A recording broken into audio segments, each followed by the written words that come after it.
শুভ সন্ধ্যা। Share বাজারের মূল খবর ডেইলি মার্কেট আপডেটে আপনাদের স্বাগতম। সূচক 51.24 পয়েন্ট বা 0.96% বৃদ্ধি পেয়ে 5,401 পয়েন্টে দাঁড়িয়েছে।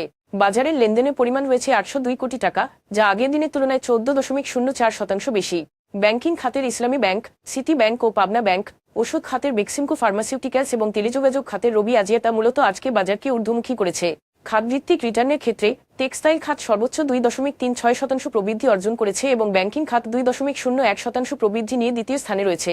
অন্যদিকে ফুড অ্যান্ড অ্যালাইড খাত সর্বোচ্চ 0.38% পতনের মুখে পড়েছে।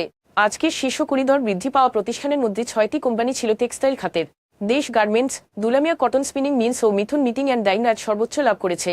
অন্যদিকে IFIC bank, first mutual fund, Uttara finance and investments এবং লিগেসি ফুটওয়্যার সর্বোচ্চ ক্ষতিগ্রস্ত শেয়ারের তালিকায় ছিল।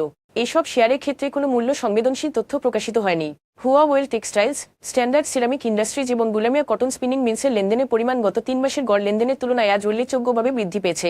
তবে এই অস্বাভাবিক লেনদেন বৃদ্ধির পেছনে স্বাভাবিক কোনো কারণ প্রকাশিত হয়নি। শীর্ষ 2 সংবাদ বৈদেশিক মুদ্রা বাজার স্থিতিশীল রাখতে বাংলাদেশ ব্যাংক বৃহস্পতিবার বাণিজ্যিক ব্যাংকগুলো থেকে অতিরিক্ত 176.5 মিলিয়ন মার্কিন ডলার ক্রয় করেছে।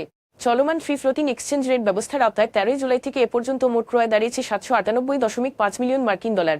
আমদানি ব্যয় বৃদ্ধি ও বৈশ্বিক অর্থনৈতিক চাপের কারণে আন্তঃব্যাংক স্পট রেটে পতন ঘটায় এই পদক্ষেপ নেওয়া হয়েছে। মূলত মুদ্রাবাজার স্থিতিশীল রাখা ও সামগ্রিক অর্থনৈতিক স্থিতিশীলতা বজায় রাখা এর প্রধান লক্ষ্য। রূপপুর পারমাণবিক বিদ্যুৎকেন্দ্র প্রকল্পে রাশিয়ার কাছে বাংলাদেশ সরকারের বকেয়া অর্থ পরিশোধের প্রক্রিয়া শুরু হতে যাচ্ছে। যুক্তরাষ্ট্রের office of foreign assets control OFAC থেকে সাময়িক ছাড়পত্র পাওয়ার পর এই উদ্যোগ নেওয়া হয়েছে। 2022 সালে ইউক্রেনে রাশিয়ার আগ্রাসন শুরুর পর যুক্তরাষ্ট্র সহ পশ্চিমা দেশগুলো রাশিয়ার ওপর অর্থনৈতিক নিষেধাজ্ঞা আরোপ করলে বাংলাদেশ ও রাশিয়াকে অর্থ পরিশোধ বন্ধ করে দেয়। নিষেধাজ্ঞা কার্যকর হওয়ার আগে বাংলাদেশ প্রায় $1 বিলিয়ন সুদ ও অগ্রিম অর্থ পরিশোধ করেছিল। নতুন এই ছাড়পত্রের ফলে দীর্ঘ প্রতীক্ষিত অর্থ প্রদানের প্রক্রিয়া শুরু হবে এবং দেশের সবচেয়ে ক্ষমতাসম্পন্ন জ্বালানি প্রকল্পে অগ্রগতি নিশ্চিত করে বাংলাদেশকে এক ধাপ এগিয়ে নেবে পরমাণু শক্তি সমৃদ্ধ ভবিষ্যতের দিকে। এখন এ পর্যন্তই, ধন্যবাদ।